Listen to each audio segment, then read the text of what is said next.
Hay veces que cuando estamos haciendo una solución química quedan partículas de soluto disueltas que uno puede ver a simple vista, como también hay veces que podemos ver cuando estamos preparando una solución química que queda transparente, como si le faltara el soluto. Bueno, esto lo podemos prevenir gracias al concepto de solubilidad.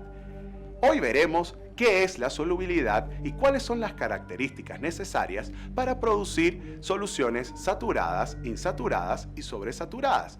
También veremos los diferentes factores que afectan la solubilidad de un soluto en un determinado solvente. Seas entonces bienvenido a otro capítulo de la química en tu vida.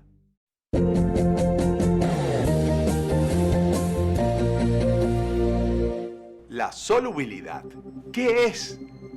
Es la máxima cantidad de un soluto que puede disolverse en una cantidad dada de un solvente, a una temperatura determinada y también a una presión constante. Por ejemplo, la solubilidad del cloruro de sodio en agua a 20 grados centígrados nos indica que es 311 gramos por litro de solución. Es decir, que para que una solución sea saturada, necesitamos introducir de soluto de cloruro de sodio 311 gramos por cada litro, por un litro de solución. Existen factores que pueden afectar la solubilidad de una solución química. Estos son la naturaleza del soluto y del solvente, que esto nos da la semejanza entre las propiedades eléctricas del soluto y del solvente. O nosotros también coloquialmente podemos decir que lo semejante es soluble en lo semejante. Por ejemplo, podemos hablar de que el agua es soluble en alcohol, ya que se forma la polaridad de los enlaces con los puentes hidrógenos que ya hemos trabajado, y eso permite la formación y de la solución que forma el compuesto. La temperatura, generalmente a mayor temperatura hay mayor solubilidad, y eso es producto a que las partículas de soluto ya tienen mayor energía y se sienten afables en el solvente que se está disolviendo. La presión también tiene un efecto determinante y produce un aumento sobre todo en la solubilidad de gases en líquidos.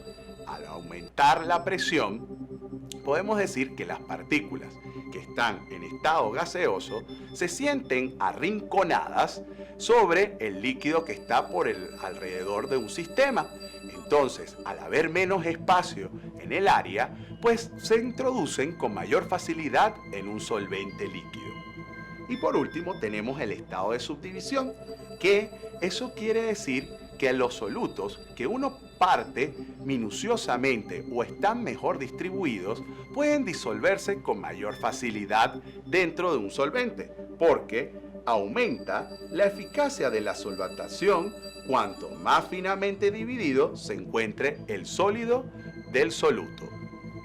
Hay una herramienta en la química que nos permite determinar qué cantidad de soluto es necesaria para disolver en una cantidad determinada de solvente para producir tipos de solución saturadas, sobresaturadas e insaturadas.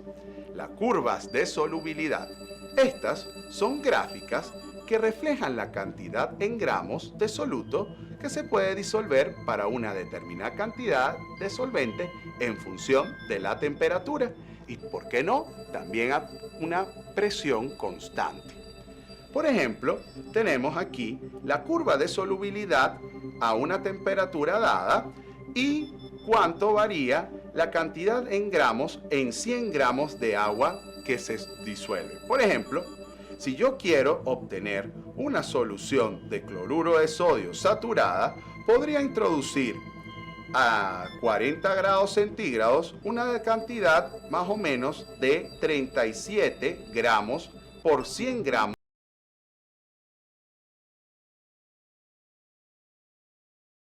de agua.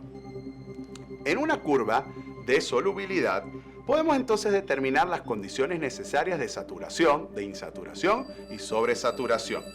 Por ejemplo, si yo tengo aquí la curva del nitrato de potasio, como estamos viendo en la imagen. Si yo deseo obtener una solución saturada, yo debería introducir una cantidad de gramos en 100 gramos de agua, más o menos alrededor de 55 gramos según esta curva, en una cantidad de temperatura ubicada entre 30 y 40 grados, que estamos hablando de 35 grados. Ahora, si yo deseo construir una solución sobresaturada, pues entonces hay que introducir una mayor cantidad de soluto para esa temperatura dada. En este caso, si ya pasamos los 60 gramos, en una condición de temperatura de 35 grados, ya podríamos estar hablando de una solución sobresaturada si estamos hablando de una cantidad de solvente de 100 gramos. Por el contrario, si queremos realizar una solución insaturada de nitrato de potasio, entonces podemos decir que al introducir 45 gramos de nitrato de potasio en 100 gramos de agua a una temperatura de 35 grados, ya entonces obtenemos una solución insaturada. Recuerda entonces que si está sobre la curva, nos van a dar las condiciones necesarias de cantidad de soluto y temperatura para poder construir una solución saturada. Si está por encima de la curva, estamos hablando ya de soluciones sobresaturadas. Y si está por debajo de la curva de solubilidad, entonces estaríamos hablando ya de una solución insaturada. Acabamos de ver que la solubilidad nos indica la cantidad de soluto necesario para disolverla en una cantidad de solvente, que nos permite predecir las soluciones del estilo saturado, sobresaturado e insaturada. La curva de solubilidad es importante porque a una determinada presión y temperatura constante nos permite predecir cuándo una solución es saturada, sobresaturada, insaturada y las condiciones necesarias para introducir una determinada cantidad de soluto en una determinada cantidad de solvente, que nos permite entonces ver cómo se comporta esa solución química. También vimos los 4 factores de solubilidad, que son la naturaleza del soluto y del solvente, la temperatura, la presión y el estado de subdivisión del soluto. Ahora, cada vez que hagan una bebida chocolatada en polvo o un té, piensen cómo pueden hacer ustedes para que su solución sea saturada, sobresaturada e insaturada, porque la química reacciona con ustedes.